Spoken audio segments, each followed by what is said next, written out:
നമസ്കാരം. റോമൻ കത്തോലിക്ക സഭ ആചരിക്കുന്ന പരമ്പരാഗത ലാറ്റിൻ കുർബാനയുടെ വിപരീത സ്വഭാവമുള്ള ഒരു ആചാരമാണ് ബ്ലാക്ക് മാസ് എന്നറിയപ്പെടുന്നത്. മധ്യകാലഘട്ടത്തിൽ ശത്രുക്കളുടെ നാശത്തിനു വേണ്ടി വിശ്വാസികൾ കാഴ്ചവെച്ചിരുന്ന ദിവ്യബലിയായിരുന്നു ഇത്. ക്രൈസ്തവർ അർപ്പിച്ചിരുന്ന ഇത് ക്രമേണ ക്രിസ്തുമതത്തോടുള്ള വിരോധം എന്ന ഉദ്ദേശത്തോടെയുള്ള കുർബാനകളായി മാറി.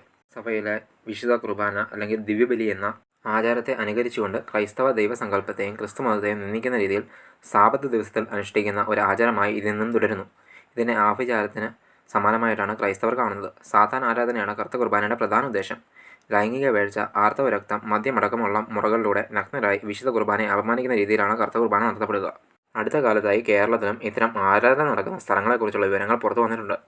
കുർബാന എന്ന ആചാരം 1-ാം നൂറ്റാണ്ട് മുതലുള്ള സഭാചരിത്രത്തിൽ കാണാനാകും.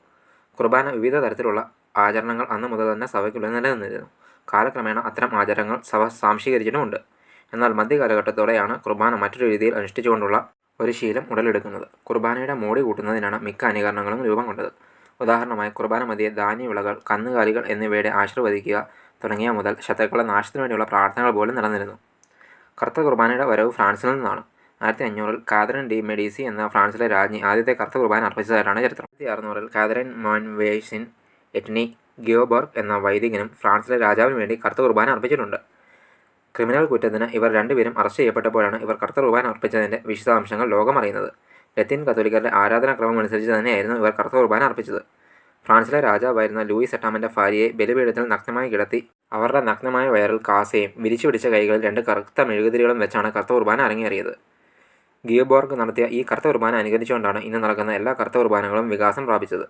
1594-ൽ ഫ്രാൻസിലെ ഒരു സ്ത്രീ നടത്തിയ കറുത്ത കുർബാനയിൽ 16 പേർ പങ്കെടുത്തതിനായി അവർ തന്നെ അവകാശപ്പെടുന്ന സൂചനയുണ്ട്.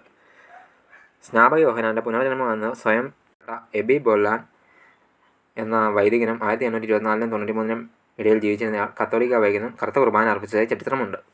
1967-ൽ പ്രസിദ്ധീകരിച്ച ദ ബ്ലാക്ക് ആർട്സ്, 1954-ൽ ഇറങ്ങിയ HDF റോഡ്സിൻ്റെ ദ സാത്താനിക് മാസ്, 1964-ൽ ഇറങ്ങിയ ദ ഡാർക്ക് ഗോഡ്, സാത്താൻ വർഷിപ്പ് ആൻഡ് ബ്ലാക്ക് മാസസ് എന്നീ പുസ്തകങ്ങൾ കറുത്ത കുർബാനയുടെ ഉത്ഭവത്തെക്കുറിച്ച് വ്യക്തമായി പ്രതിപാദിക്കുന്നുണ്ട്.